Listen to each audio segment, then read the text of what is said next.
Hey, welcome to the Major League Minute podcast. I'm Doc and I'm here with GMP, and we are talking all things MLV. And we're also going to do a little AMA with a NVA. Yeah, good Let's job, go. I hit Doc. it. You did it. First try. I love it. Why don't you take a second and introduce our special guest first? Thank you for joining us. Why don't you introduce one of your besties to our audience, please? Okay, we are so excited and absolutely honored to have time with none other than Natalia Valentin Anderson today. Really someone who doesn't really need an introduction because everybody knows her. She's just come on. Yo, you're the best. She's just such a light. She's always positive. She's very spunky. I mean, this girl has energy for days. You would never know how old she is because of how I'm young at heart. I'm young at heart. Exactly. And getting better. You're trending. Literally still improving all the time. Just very impressive. So she's an Olympian, let's say 15 years going on pro now. 16. But yes. She is Puerto Rican, which is such a fun fact about her. Love that about her. But yeah, she is a setter for the Dallas Pulse. But she won a championship with the Omaha Supernovas. Yes. So our relationship with Nati starts a long time ago. So 2013, it was my rookie year and I was playing in Puerto Rico. And Nati, why don't you tell us what happened? Well, we were both when you approached me. How was that interaction for the first time? First thing I said was, "Wait, you're from Omaha? That's where my boyfriend's from." And I was like, instant no connection. Yeah, instant connection for sure. We both had a great season that year. Who, Congrejeras or who? No, we were Ponce, Leones. Sorry. Pretty sure I was having a great season because of Gina. And vice versa. So were you guys rookies at the same time or who? No, that was my third year. Okay. Yeah. You started pro at a young age, right after college, correct? From FIU? Yes, I started 2011, but I only played during the weekends because I had school Monday through Friday. So I will travel just to play. So then my very first full season was 2012 and 2013 is where Gina and I met. Yeah, long time ago. That was. It feels like yesterday, though, doesn't it? I know. We're still like 21 in our minds. Facts. But yeah, so crazy, the world is so big, but yet you were dating someone from Omaha, Nebraska, which is where I'm from. And then fast forward however many years later, and now you're married to Colt Anderson, and you guys have a home here in Nebraska. What has it been like being a Nebraskan? I love it. I think the people in Omaha are just so welcoming and warm, and especially Colt's family and friends. I love them. And, it's a big difference between the weather in Puerto Rico and Nebraska. And I think that's the only thing I ever complain about. It's the weather and how I cannot just go to the beach anytime I want, But other than that, we love it in Omaha. And yeah, we're about to be our 7-year anniversary this year. Oh, congratulations. Wedding anniversary. I was at your wedding. I know. I was so thankful I got to fly back to Puerto Rico for that. I know. And I actually just had a picture 2 days ago. It was you, me, Valeria Leon, and Gabriela at my wedding. Oh, it was awesome. I know which picture you're talking about. I know. Yes. Okay, so 2 questions from this. A, are you a Husker fan yet? I'm a Husker fan. It's Good. just I even have Husker shirts, just get mad when they start losing again and they disappoint me. I'm like, let's be clear. Nebraska is a volleyball school. That is true. That is true. And then my second question from you talked about the weather. How was driving in the snow for your first time? Oh my God, this is kind of embarrassing. And, my husband did taught me a lot of things about driving in the snow, but the very first time I was going to work out really early, I think at 6 a.m. So I had no idea that overnight the snow can just freeze and become ice. Mm. So I felt two times, like getting into the car, getting off the car. I was like, my car was letting. I was praying the whole time going to this workout because I just didn't understand like what's happening with this morning. Like I thought there was something wrong with my morning. So Like you little did thought I your know. like something was wrong with like your balance and stuff? What are you Yes, I talking was about? like just in general. Like I'm like, Oh, you God woke up on the protect wrong side me. of the bed that day. Yes. I'm like, what is going on? I felt twice, hit my elbow, hit my back. And then I come home and obviously I'm energized because I just worked out. But then I tell Cole everything and he goes, oh no. And then he explained everything about driving in the snow and the ice and all the things. But you live and you learn, you know. And now I think I would say I'm pretty good. So driving in Puerto Rico, for those who have never been, from my perspective, it's crazy.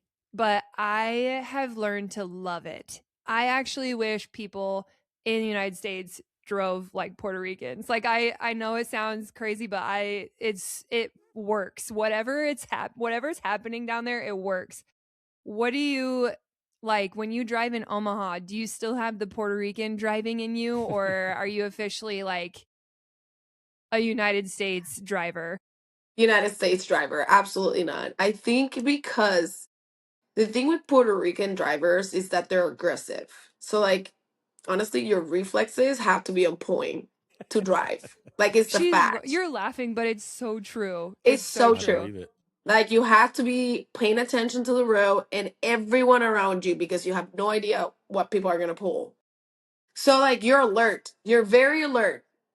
Um, but then in Omaha, I feel like everyone is just so nice. Like everyone stops at a stop sign and like they follow the rules and they They use their zipper merge. blinkers.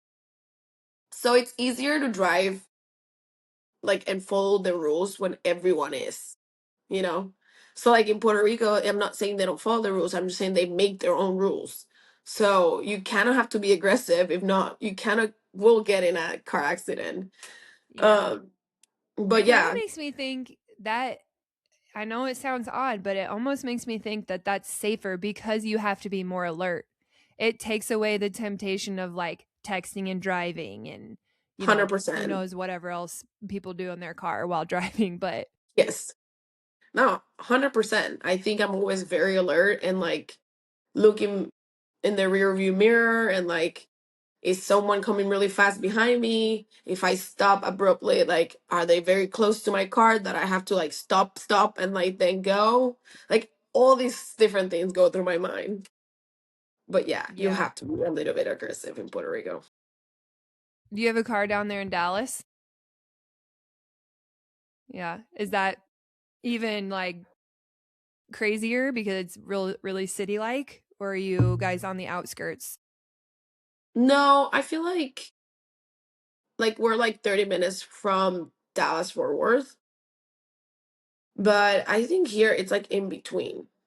Yeah. Like, Doc, you lived in Dallas I for a get that. hot. There's a ton of traffic there, but there's also really good Tex-Mex and barbecue. I don't know if they have Puerto Rican food or not, but the Tex-Mex and the barbecue food, can you speak to barbecue that? is delicious, actually. Yes. How about their Tex-Mex? Is that pretty similar to Puerto Rican or is it No, it's way not, different? but it's really good. I think food here in general is really good It because there's is. so much diversity with the food. And I just went to a really good sushi place like 2 weeks ago and I was blown away. I thought that was the best sushi I've ever had in my life. And I've Hmm. been to Japan even like You've been um everywhere. yeah, so I feel like food here in general it's really good. Just a lot of diverse food. So speaking of food, what's your favorite Puerto Rican dish? For sure, rice and beans, tostones, which is a green plantain smashed and fried twice, Mm. and churrasco. That's my favorite meal, Puerto Rican meal. I remember we were at a restaurant and you ordered rice and beans, and I thought, man, that's so plain. But then you like gave me a bite or something, and I was like, I didn't know rice and beans could be so good. It was delicious. Good. Yeah, because our beans Yeah. are different. Like the seasoning in our beans is so different than like just Yes. regular black beans or regular kidney beans or whatever. Um, the way it's made in Puerto Rico, I don't even know how to make beans. And my mom has given me like three different recipes to do, and I'm like really bad at it. Like, but they're so good. I'm excited to go. Yeah, so Charlotte was with us last season when we were there for a hot minute, and she just started eating foods while we were there, and beans were a top tier snack for her. She loved Oh, those. yummy. So yeah, and they like sometimes you can eat them as soup. Like I'm not, Mm. it's like they're so good. They're as tasty as if you just have soup. Like my grandma makes them like that. Yeah, we call that putting some stank on it. STANK, also known as putting your foot in it. Oh Is that gosh. a Prososki thing or Something that's a South Omaha thing, I think.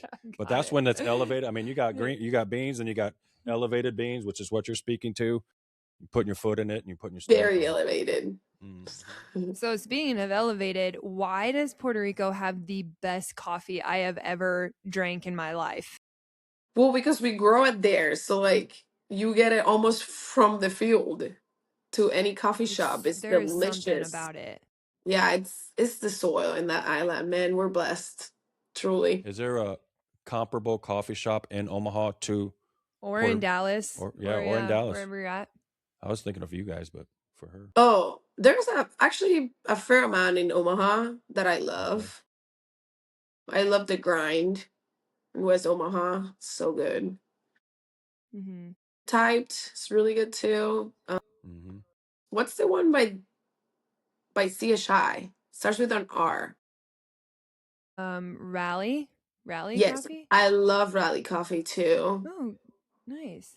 Um, Here in Dallas, I found one that's called Filtered. Is the name so good, and there's a lot of Amish coffee, and that's delicious too. Oh. Very Yes, you are. different, but really Mhm. good. Yeah. Do you still have a dream of opening up your own coffee shop one day? Well, yeah, I talk about it all the time. Like yes, one day, and it's in my What do you, 10-year plan. okay, I was gonna say, or what are you thinking? Like the next 3 years, 5 years, 15? What are we thinking?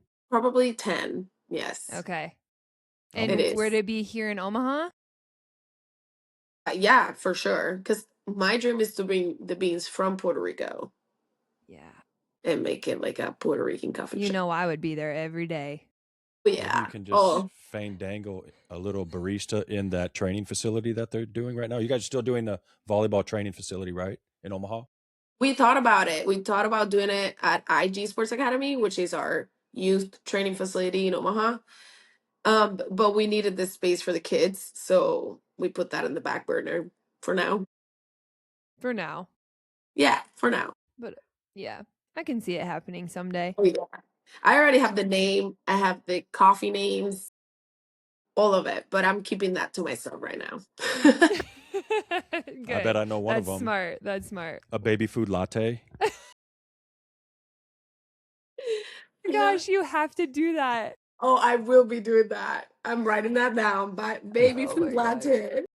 So why did you say that? Because some people don't get the inside joke. We'll get into that a little bit later. It's one of my questions. Okay, One of What okay. my would be suitable favorite. for the baby food? Gotcha. Okay. Okay, so still sticking with the Puerto Rican talk. What was your take on the Bad Bunny concert yesterday at the halftime Super Bowl show? Bad Bunny has made me so proud. Like, it's not only the music, but just the way he created literally my childhood. I just felt at home when I was watching the whole thing.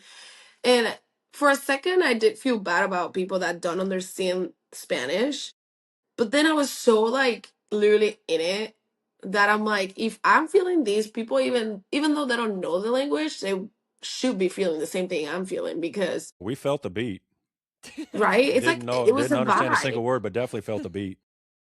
It was a vibe, and like it talks so much about our culture and our history that I don't know. And his general message just is something I will have forever. Like the What only was that thing general message for people who only speak English and don't understand Spanish? What was his message? Because there was a it's lot going on there. Somebody was getting married. There's a bunch of stuff going on, right? That if you didn't know what to look for, you would overlook. for sure. And like literally it was as simple as the only thing more powerful than hate is love. So everything that was created in the halftime show is about love.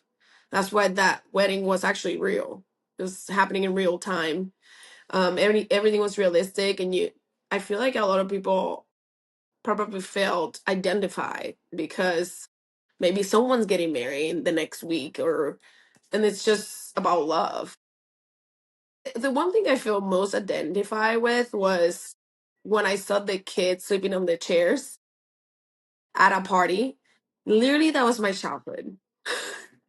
Hmm. My parents will just be out and I will be sleeping and I will fall asleep in any corner in the room with the loudest music. And that's just, I feel like every Puerto Rican kid can relate Mm-hmm. because it's just part of the culture. Then the other thing was the electrical poles. That was crazy because we do have power outage every Yes, day. I noticed that. I was like, wow, I wonder if this is like a what's the correct word? Not homage, but Hmm. to the hurricane and how you guys, your whole island didn't have electricity for like 9 months. Yeah. No, and also like it's still happening. We have horrible power and people still like find ways to help each other and survive and still be happy, you know? Mm-hmm. And that just speaks to the people of the island. Yeah, major credit to Puerto Ricans. From an outsider and experiencing that, like you guys truly are so happy and so helpful, like 24/7. Doesn't Yes. matter your guys' circumstances or situations, like whatever is happening outside doesn't affect your guys' insides, which is Right. really a great testament for your guys' culture. Yes, I just feel like no matter your circumstances, we're here to serve others. And this is our island. It's blessed because and I'm obviously going to be biased because I'm from Puerto Rico, but also because we put God first and we try to follow his commandments. And I feel like we are here on this earth to serve others. And literally, we take that to heart, especially for the people that are foreigners on our country and that people that come visit. Like, we want to make you feel like you're at home and welcome and warm. And we go out of our ways to do that. And it's just literally the halftime show just made me proud to be Puerto Rican. I'm always proud, but that was crazy. Yeah. I didn't get to admittedly watch the entirety of it because of Charlotte kind of running around like crazy, but I know she She's can't so wait cute. to see you. I can't wait to see her. You guys come to Omaha this week, right? Yes. It's on Sunday When or is it No, Thursday? Thursday. It's Is it Heroes Thursday? Night. Oh, yeah. Hey, can we talk a little ball since we're moving in that direction? Can we talk a Yes, little bit of let's get to ball? the volleyball side. Paul, I love that. What do you want to ask her first? There's so many questions. Well, they're coming to town on Thursday, right? When are you guys going to get here? Where are you going to eat at? Are you looking forward to coming back? We want me to keep going or stop or what? I got question after question. They're stacked All like right. cheese. Start with Oh, one. I think we get there Wednesday. I'm pretty sure we practice. I'm pretty sure we're eating whatever's at the hotel. I don't know what that is. Some pasta and rice. What else? Play Thursday in front of there'll probably be 11,000 people there, I would guess. It's Heroes Nice. Night. Mm-hmm. It's going to be a That's great great. turnout. The weather's going to be fantastic all week, so we're expecting a huge turnout for that game. And what's it going to be like being back in Omaha, playing the Omaha Supernovas, the team that you won a PVF championship with? Well, I'm okay. I'm gonna get to that part second, but I'm so excited to see my dog. Like, you guys have You got no idea. Like, Bernie. I'm You miss Bernie yes, boy? Bernie boy. I can't wait. I told Colt he needs to have him on a leash by the hotel as soon as that bus just gets to the hotel. I can't wait to see that dog. But anyway, That's so sweet.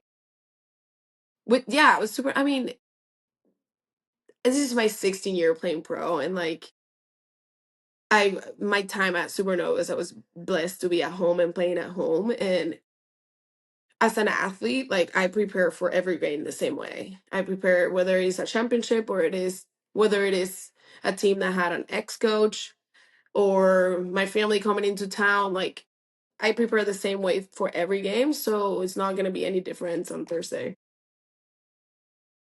Good answer. What are you looking forward to most, like coming back to Omaha, as outside of Bernie Boy? Just seeing my family and friends, like connections and relationship I built over the last 2 years.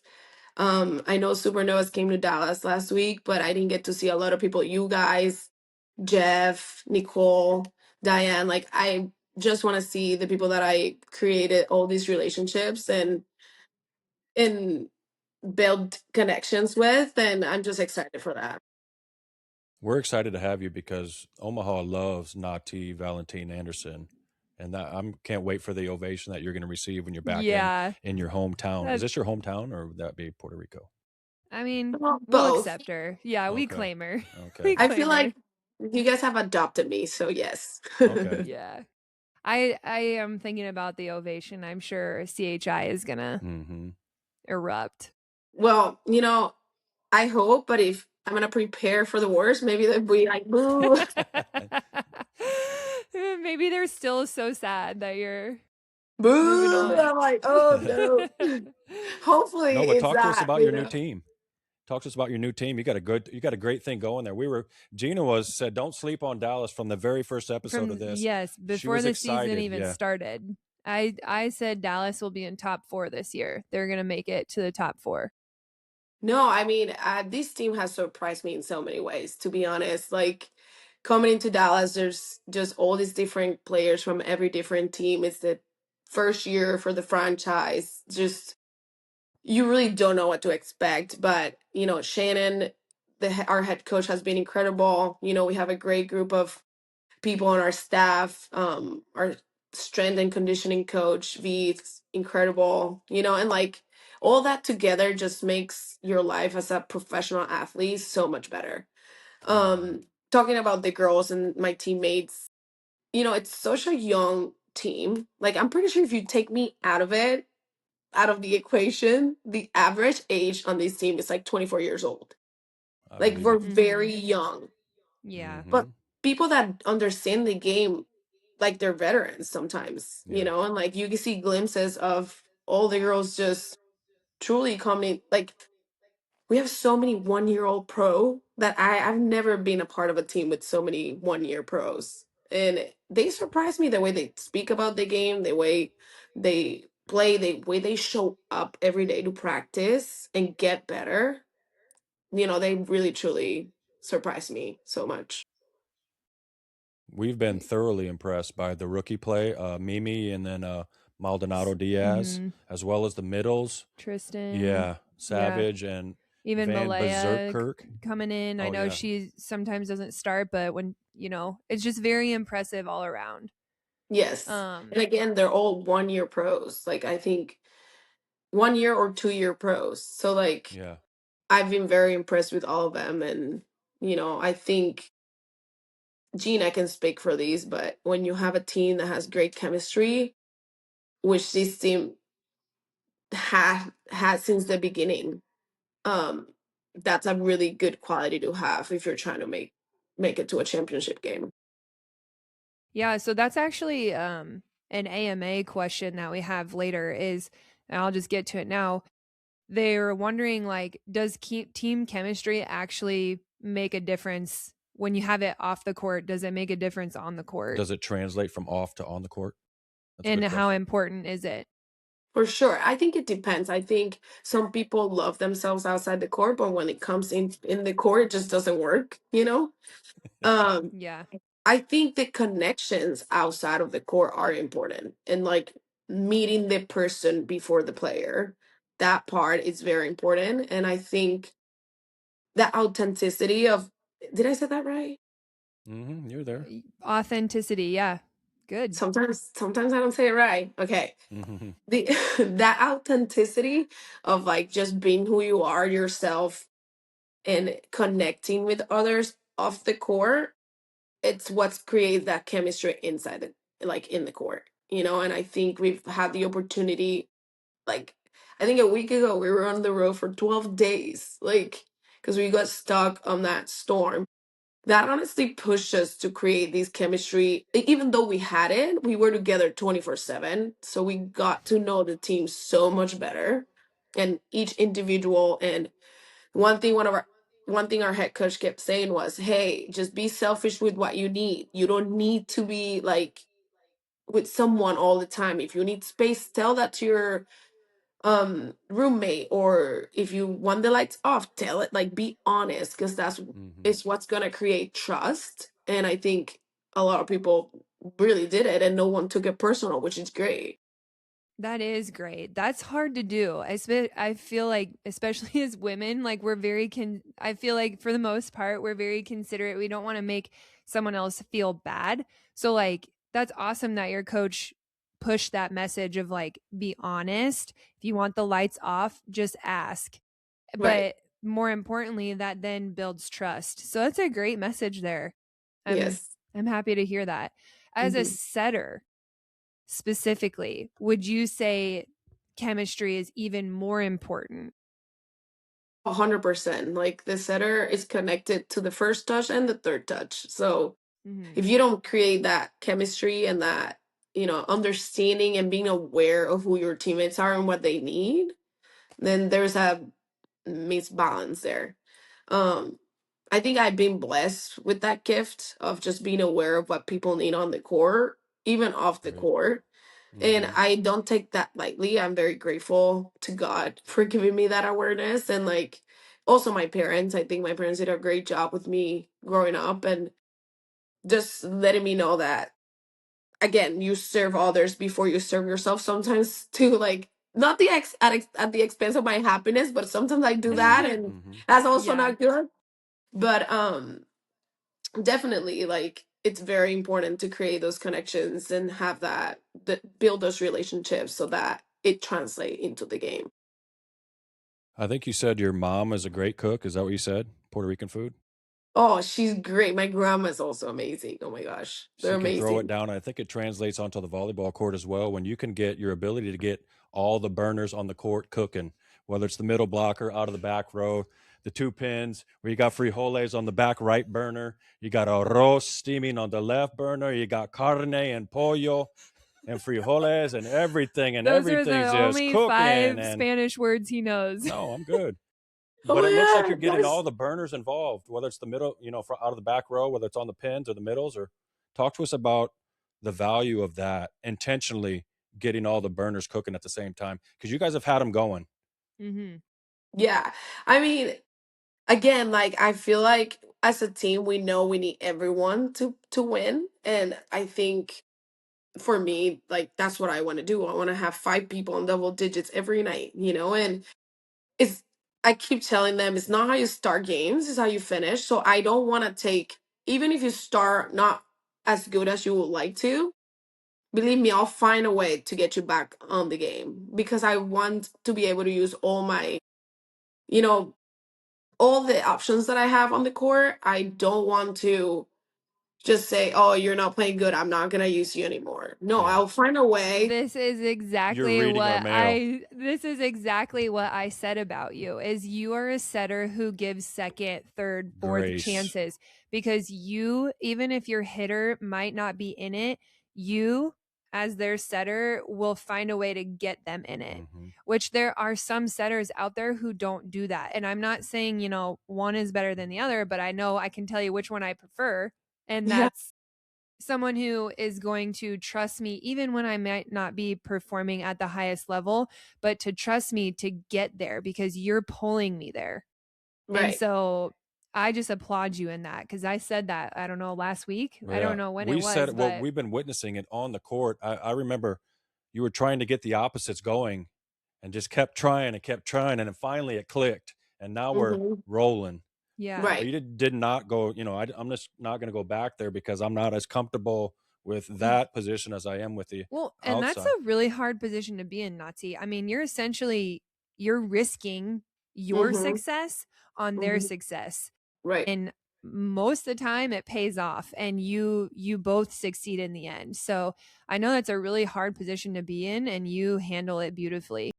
Yeah, I mean, I think I also like put pins on it. Like when I don't know the player, I'm like, okay, I'm gonna try it.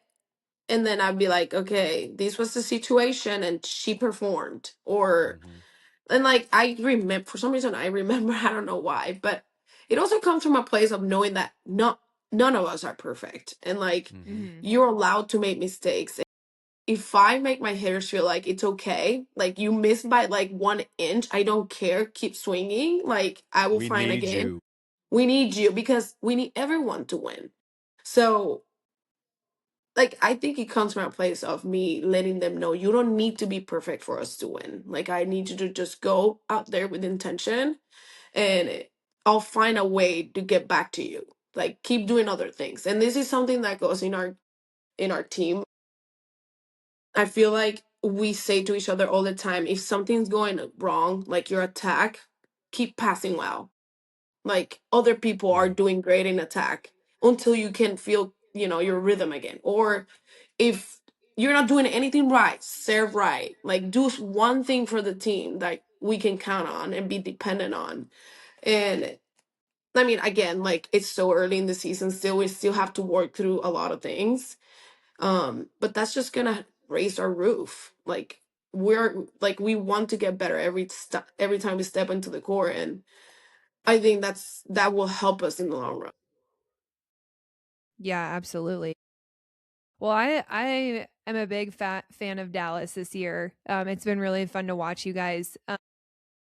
Just knowing from experience, I guess in year one when you and I were on the Omaha Supernovas team, it was the inaugural year, so there wasn't like like there wasn't a lot of pressure, even though Omaha did kind of feel it because we're like, yeah, Yeah. our team is stacked. Yes, literally. But that's why I see the beauty in Dallas this year is because you guys get to play so freely. Like Mm-hmm. there's not, last year's results on your shoulders this year. You know Hmm. what I mean?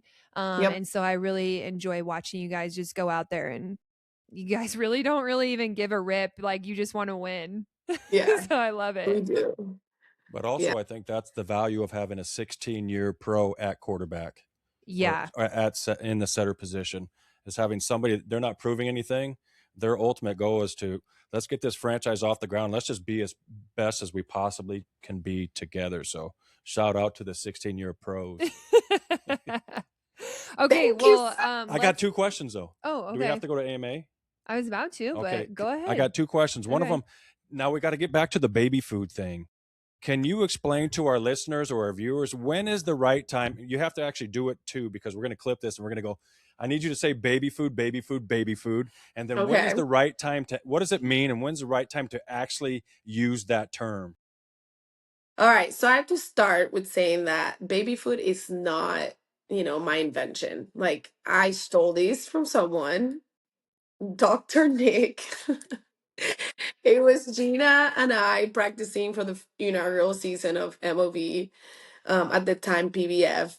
And I think you dodged a ball or something. And you said baby food, like you yelled it. This Yes. guy did. Yes, I Yeah. know.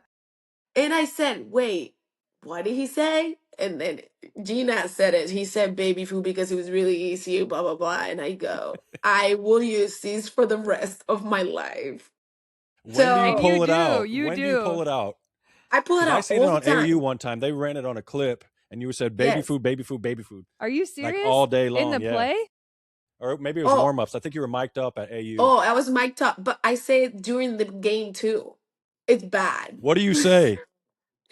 I don't know. I dig a ball and I go, baby food. Like, I don't know. It's so funny. And like, I think it's just my teammates laugh too in the middle of the rally. So, like, I don't know. I just love it so much. Thank you so much for introducing that to me. Like, and then everyone that asked me, give you a shout out, just so you know. Great. Well, I don't But know if you've baby seen food, the reel that baby Gina put food, together, but she put baby a food. few baby food digs Yeah, together I was in going to say she sequence. probably said baby food after all of those digs that she Right. got. Nazi, you literally flew. You weren't even in the screen. We didn't even see you in the TV shot. And here you come, literally super Nazi, flying in midair, and you get this, you save this dig. Baby food. Yeah. We see it on your lips. You're like, I'm just I kidding, think but maybe I set a ball from 5 and I was trying to get back to my spot and like I saw the ball was coming over the net. I'm like, yeah, oh I my think it was an God. overpass, maybe. Yes. It was an overpass that was about to get a kill Like an because overdig. yes, and you flew out of you were past the end court and the end Yes. line. That was hilarious, That's the but importance of it does not resetting, surprise guys. me at all. Did you have Oh, one it's I more funny. got one more question? question. You got time for one more question? Of We got a course. lot more questions. But this one's going to be in Spanish, so bear with me. You might need an interpreter. Yes.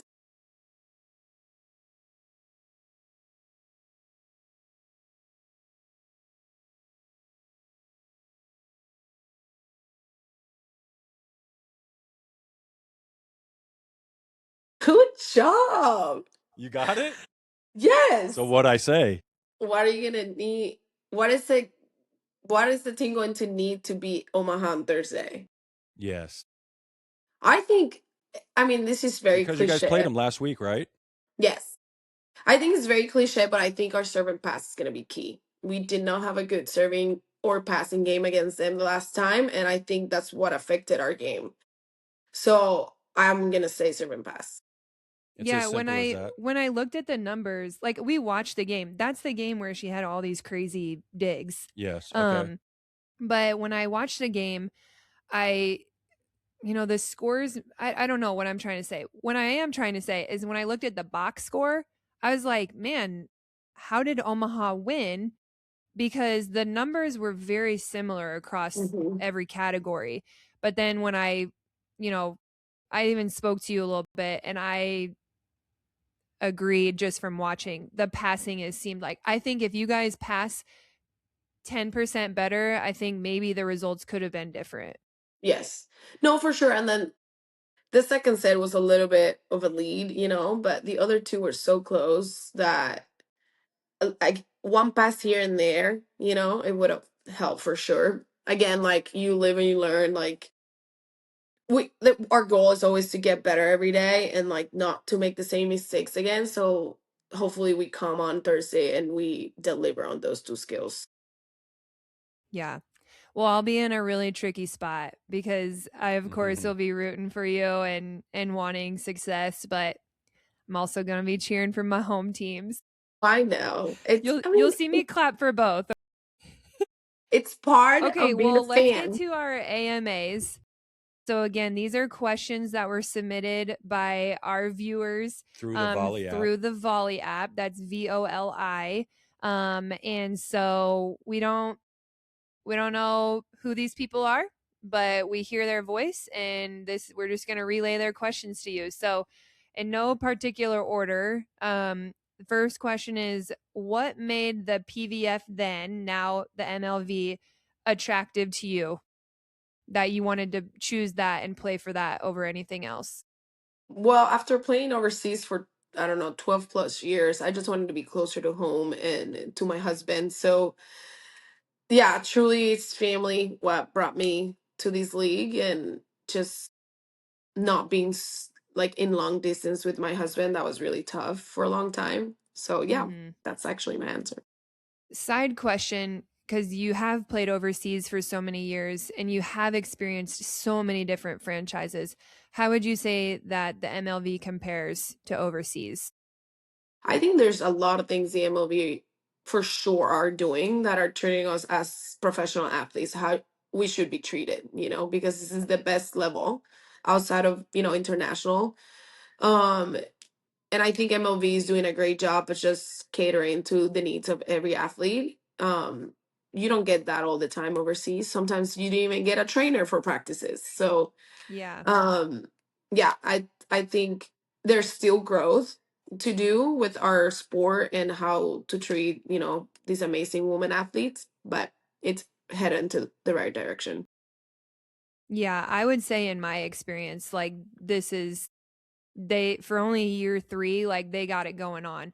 I remember there was a team once that our weight room was literally like a bench and some dumbbells. And like that was it. That was our training. So yeah, No, I for think the sure. MLV is doing a lot better than some countries. 100%. No doubt. Like, for Yeah. sure. Yeah. Our audience wants to know, as an undersized blocker, what is your approach or your philosophy to blocking? Well, first, I do whatever I can in what's in my hands to improve my vertical, and like that comes with obviously in the off season just training really hard and getting my body ready to what it is along season. So training is number one. You have to lift weights, you have to condition and eat healthy, sleep, all the things, right? But also, I think a lot of people mistake that blocking is just not about height, but timing. And if you have the right timing, you're probably gonna get a touch or even the block. But if you have the timing and correct like position, you will be a good blocker. It doesn't matter if you're 6 foot or 5, 6.5, like I am. Three quarters. Yeah, I love the half inch. I think both Hayden and Maddie agreed that blocking is the most difficult to master. Skill. Yeah. Was that correct? Yeah. Would you Yeah. agree with that? Well, I mean, blocking in women's sport like volleyball, it's like the least skill that coaches worry about, to be honest. There's other things that we do consistently well that blocking just comes in second, like page. Like, I think they're trying to change that because for men's sport, like, also is not the biggest skill. Like, you don't really see so many stuff blocks on men either. But as long as you're disciplined on your block, then people can dig around you and not like the point of block is not to get tooled. That's when nobody can dig the ball and the other team just gets a point. The point of blocking is to first of all, shut it down, but slow it down. Yeah. Would be the majority of what you want, is just to slow it down.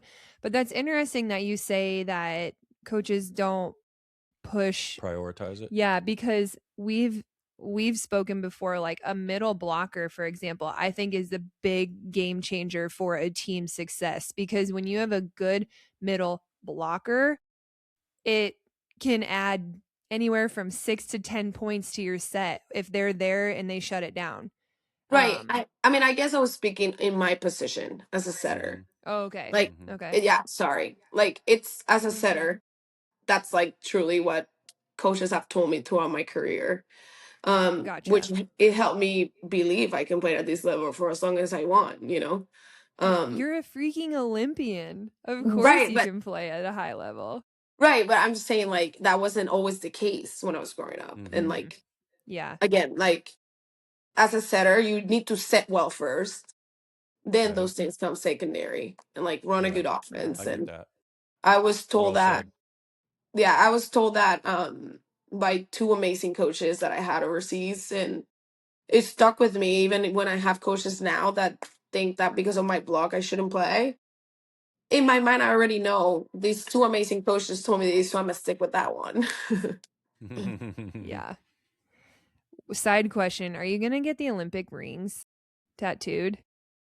I've always said I will, but I don't know. Like, I don't have tattoos, so like I think that first one is always hard Yeah. to like get, but we'll see. Never say never. Okay. Yeah.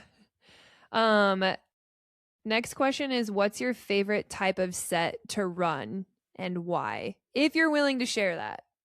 I have right so now. many. Like, I don't think I have one Okay. specific one. I I love the slide. I love the big. I love overloading, which is like when you put He two. doesn't know. Do you know I what? know what that one is. That's when you Okay. got two people on the same side and you give the one gives a hezzy like they're gonna, and then it goes to the other one. He's like, Yeah, in the Got same ya. zone. take that, sucker. In the same zone, yes. Yeah. I don't know Good. what's that zone. That was you You proved me wrong. Mm-hmm. Good job. This ain't my first rodeo. We out here. He is a setter, so I guess I should have known. Oh, that, yeah. Yeah, we just don't run that one in street ball. And if we do, it's on accident. It's an accident. Yeah. There's a miscommunication. So you don't have one Oh. specific one. It's just whatever's you're feeling at the time. Yeah, that's the other thing. I'm like, I feel like I know this now because I'm older and I've got to know myself as a volleyball player. Um, but I'm such a feel setter that even scouting sometimes doesn't help me play Mm-hmm. because I'm like in the moment. Like I Mhm. whatever I'm feeling like I trust my instincts a lot when I play. And like if I have something in my mind that I'm like picturing that I should be doing and then I'm feeling something else, that's when like bad decisions for me come most of the time. So I've found this great balance because like scouting is such an important part of professional volleyball at this level, especially for a setter. So I feel like I found that balance between like having this information from video and trusting my instincts. So you're saying there's a feeling, what you feel portion of setting, but there's also what you talked about, a visual part of setting as well. Yeah, definitely. I think sometimes I don't even care if my hitter has two blocks, but I go with my instinct and it usually pays off. Like yes, my job is to leave 101, but I also feel my players too and see where they're at and how they're doing and I make my decisions based on all that. Yeah, it's definitely a position where you can't be robotic. No. You got to, yeah, you got to feel, you got to see, you got to make decisions But quick you don't on the necessarily fly. start with that. That's something that's developed over a long period of time. That's the value of having, again, a 16-year pro at quarterback. Yeah, absolutely. So that Definitely. kind of segues into our next question of can you break down what you think makes a great setter in today's volleyball? Um Precision. I think that's again, I said a good setter needs to set well. I think Yeah, precision and priority. understanding what ball your hitter needs in what situation. Um, and then I would say obviously decision making will be my next. Like our job as setters is to try and create gaps for all our hitters and based on what you run, like the timing of it, all those things, just that decision making. But also like there's some intangibles about being a setter that I think make a good setter. And I think it's not just about stats and like scouting, but it's about being aware of what you have on the court, what you need to win, and also like we talked about earlier, no one's perfect. So finding ways to get all your hitters to their best potential, even when they're not playing their best. And that piece, that intangible piece, it's what's I think gotten me so far in volleyball. Yeah, I'll just second that because I've been voicing my opinion um, of what I think that you can't base the best setter off just who has the most assists because I agree with you that there are so many intangibles specifically about the setter position that makes or breaks them, I guess is a way to say it. But so I'm glad that you think the same thing. Yes. Well, that's truly one of my biggest attributes. And I've been told this so many times. And I didn't understand when I was younger. Like, what do you mean? Like, I have a good personality, but that doesn't win games. It does win games. Like, Mm. Mm-hmm. just truly making someone that making someone believe in themselves even when they don't believe in themselves, that's a huge part of the game because there's so many ups and downs that come like into people's games that you don't know, like for example being in Dallas, such a new team, I don't know any of the hitters, so I put it as my priority to understand them as much as I could before our first match, like Mm-hmm. personality wise and all that stuff. For me that's important because how am I going to help you when you're at your worst? And that's like truly something that is an intangible and it's so necessary during a match. Our audience also wants to know, not counting your current teammates. This is a two-part question for me too. Oh. Which hitter in the MLV have you enjoyed setting the most over the last 3 years, seasons? Well, I will lie if I say one person. There's no way. Like, Aw, that's nice. it's so true though. Like, it can't just be one. Like, I'm a setter. I want to say everybody well, you know? And I think at this Unlimited has helped me with that, like understanding hitters and what they need because you change teams every week and you need to perform and find their set in one day or two, you know, before you go play a match. Um, but I don't know, I like sending everybody. I can't pick a name. I'm good Okay, with that. that's fair. That's fair. My part B is though, which setter in the MLV or at Love do you secretly admire the most in terms of their ability to execute at the setter position? You know, there's a lot of setters I look up to. I love watching volleyball and I'm a visual person, so I feel like the more I watch, the more I learn. Um, but for setters, this year I've been watching both leagues. Um, I I mean, I love Micah Hancock. She's not playing right now, but I love her. I love watching her. Um, Bree O'Reilly from Canada. I think she's playing in Austin. I think she's amazing too. Mia Twaninga. We It's got to see her live. Yeah. Remember? When she got bombed by Maddie? Was that her? No, that's for Nebraska. Oh. For Austin's Okay. team. Yeah. Canadian. She was cooking. I think Mia Twaninga is having an incredible season this year. I She think that is. We yeah. are loving on her this year. No, and I feel like the team is tailors to her style, and we're Mm. seeing how good That's she interesting. is. So I enjoy watching her.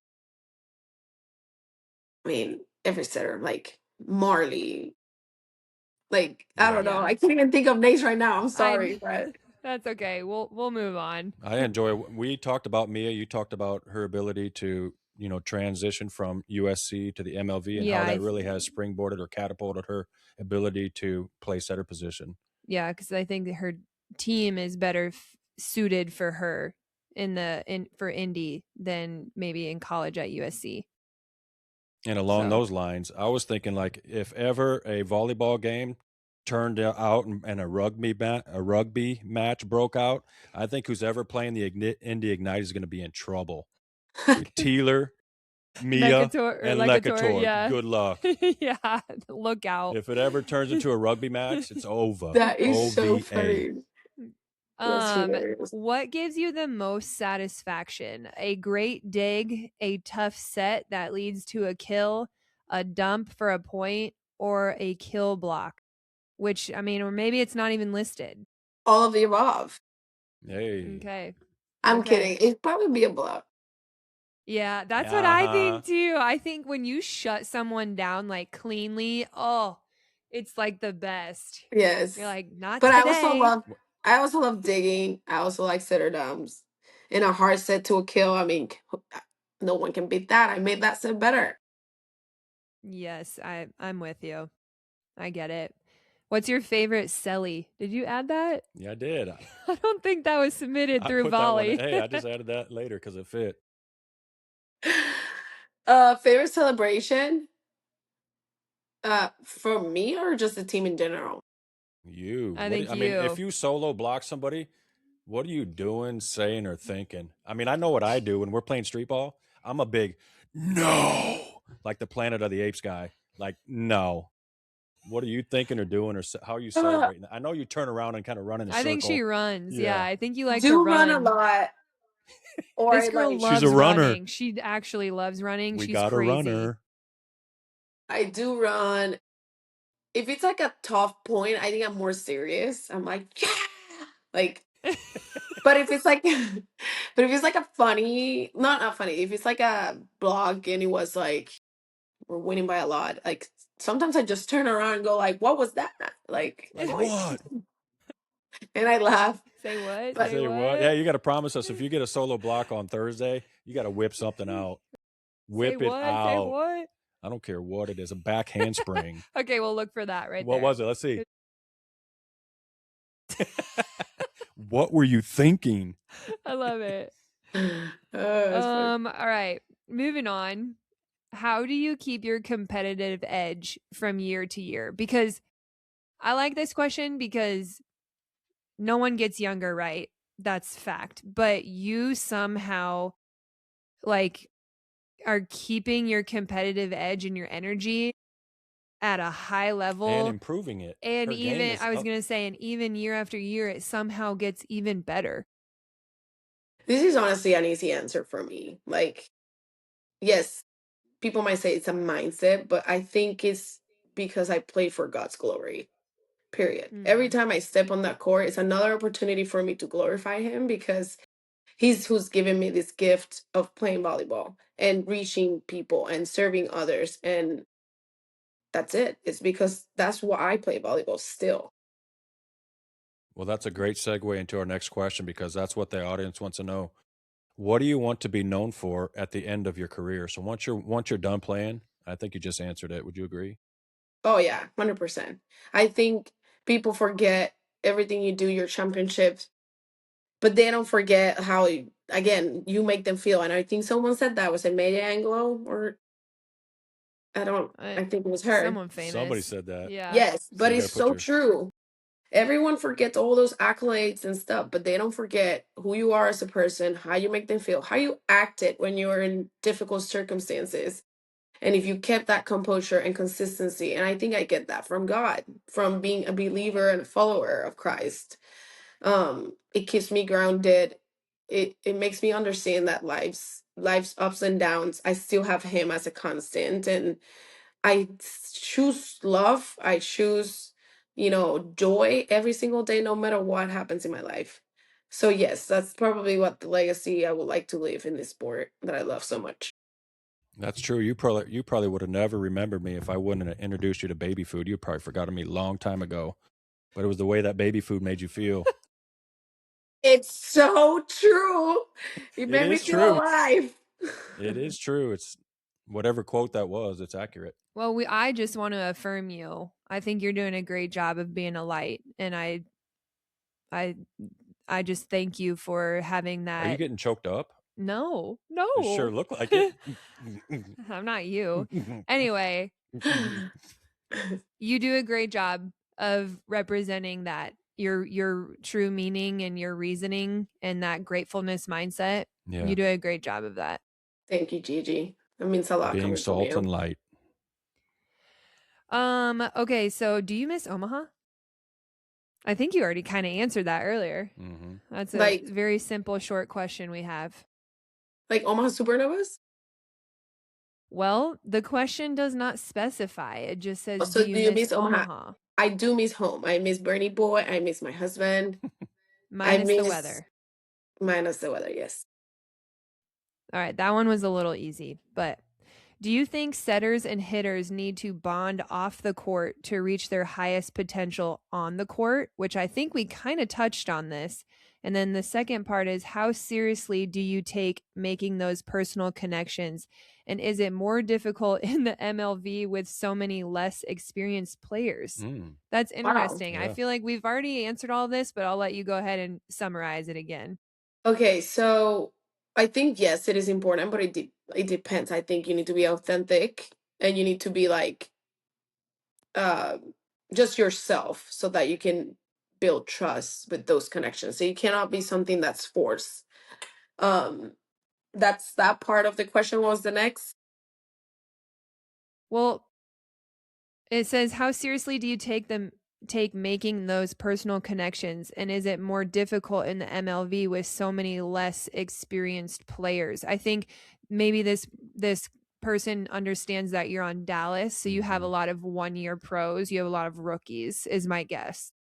I take it very serious, but I don't look at building relationships and creating connections based on age or if they're 1 year pro or That's good. 15-year pro. Like, That's I good. think, again, I'm like, oh, I want to be authentic with these relationships, and it's not based on age Yeah, or how much that's experience you good. have. And another question the audience wants to know: do you see coaching in your future? Yes, I think I love kids teaching. I love volleyball, so I don't see why not. I just don't know how I would like to approach it. I think I'm more of a personal person. Like if I do coach, obviously I need to give this knowledge to, the next generation, and I feel like I can empower people based on like my career and like what I've been through, and I feel like Mm-hmm. I think I need to do that, for the next generation, and I want to do that. So yeah, I think I could see myself coaching. I definitely can see you coaching. I've seen it live with your brother. Oh yeah, that's And so you fun. it is actually, you guys make it so fun. So kids in the future who are coached by you are going to be blessed for sure. And it's a natural progression, right? I mean, with the academy and stuff, I mean, you're Yes. just going to roll right into, I think it's naturally to roll right into coaching. No, Yeah, I definitely, agree. for sure. Is there a coach in mind that has impacted you the most over the last 16 years in terms of attributes that you want to take on yourself? Maybe it's a hodgepodge, a little bit of this, a little bit of that, that you want to apply toward the next season of your life, if it is coaching, Like something that they have taught me. or who. Yeah, if there's a certain coach that sticks out. I've been blessed to have a lot of great coaches. I also have had a long career, but I think one thing my mom taught me very early ages, it's that every coach is good. You just gotta be able to listen and not take things personal. So every coach that I encounter, I always looked in the for the positives of that coach, not just whatever they were doing wrong, or if they were doing me wrong or whatever. No, I always wanted to learn at least one thing from every coach that I had in my career, and I think that helped me to see all the positives on every coach that I had. So I think that's why I feel like I had a lot of coaches that were great in my career. I have to mention Giulio Bergali, Italian. He coached me in France for 2 years. He honestly believed in me so much, more than I believed in Hmm. myself. And I know And that year was hard for you, right? very It was hard, yes. one of your hardest years. I think Italy was, but he coached me in France for Oh, he two coached you in years. France. Okay. Yes. He taught me so much about understanding the game, and he was the one that yelled at me during him and another one, but he was one of the ones that yelled at me one time and said, "I don't care about your block. If you get 100 ticks when you're in the back row." But Italians are crazy and they're always yelling. What did he say? I missed that. Was that in Spanish or English? You just said It's that, or is Oh, that Italian. he was French or like, Italian? yeah, he was great. Like, but I loved him. I still speak to him. Every time I have questions, I text him. He answers every single time. So I would say Julio, but I've had like my college coach also taught me so much about being a teammate, and I took that from her, and like how much, like how to be responsible, and like if you want to be an athlete, you have to do all these, again, intangible things that nobody sees good consistently. Like she was so good at that with me. My younger coach was oh my gosh, why am I blanking on his name? He's like the best. Oh, Luis Papo Garcia. He taught me all the fundamentals about volleyball, and I think he out like exceeded like anything that I could have had as a youth coach. But then Stefan Antiga just speaks to me too. He coached me in Poland. We played Champions League. And again, like, some people were like, in my own team were like, but she's too small, like she can't block. And then he pulled the stats on a meeting and said that I was the third best blocker on the team by Let's go. stats. So that she just shut everyone up. And I was like in the back, like, please don't say my name. I'm gonna leave. I'm trying to be friends with my teammates. Um, so I mean Well, that it just sounds like you've had great coaches, you've had great parenting, Mm-hmm. Oh, yeah. and they've really shaped you because you're a player of depth. Just from this conversation, we Mm-hmm. can hear that you think about intangibles, you think about the mental side, you think about the team chemistry and building up You of feel team. it. You see it. There's depth to you, and it sounds like you credit a lot of that to the leaders and the coaching and obviously your parents that you've been surrounded by your whole life. So No, for sure. And I feel like because I was open to feedback, I thought, like my mom always said, every coach is good, find the positive. So I was always Mhm. open Right. to the positive and the feedback. And that perspective just helped me so much. Like she was like, even if they're talking to another position, he listen. So I also learned about other positions. And so that was that always helped me in the game because obviously as a setter, you're the closest person to your teammate. And if you're giving them right feedback and they can fix it right Mhm. away, that also will help you win. So Yeah, that's good. yeah, these Good other job, coaches, mom. like I know she's so good. She Team really Honestly, she mom. I really taught you well. she did. Oh, thanks, mom. What's her No, but name? You also want to it's shout out? yeah, I mean, it's Stefan and Tia also, and I want to say this story because these honestly shaped me to understand what attitude is. I thought I had a great attitude my whole life, and I'm not saying I didn't, but there was this one point in a game. I was setting my opposite, and she didn't really like me. So I kind of felt like she hit this ball into the antenna on purpose so that I'd be pulled. Ooh. And I was mad and I didn't control my emotions. So I walked away from the huddle from my teammates and my coach subbed me out. We ended up playing 5 sets. We won. I didn't play 1 point after that. And he called me the next day and he says, "Can you come into my office?" I go into his office and he plays my action of walking off the huddle mad. Back and forth, not saying a word. I looked at him and he looks at me and he goes, "Why do you think I pulled you out last night?" And then I went ahead and talked about old volleyball, like technique and this and that. And he goes, "No, that's why I pulled you out. Because you never turn on your teammates. You are my setter. You need to have a good attitude. And I don't want to ever see that again." Do you think I've ever done that in my life after that? No. Never. I'm guessing no. No, because I want to be on the court. And if that's the reason why you're pulling me out, I will never do it again. So again, I've had good coaches that taught me about every part of the game. So I'm grateful for Yeah. that for sure.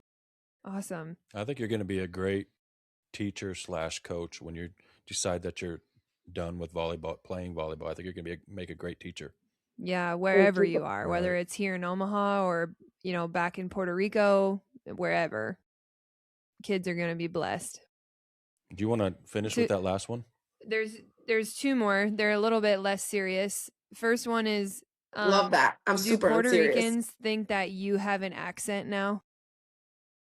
Everyone thinks I have an accent. I don't think I have one until they are like, "Where are you from?" Like, no, Oh but man, that's cute. I You know. because you can It's definitely tell you have an accent from an English speaker. But what about the Spanish side? Do they oh do? no.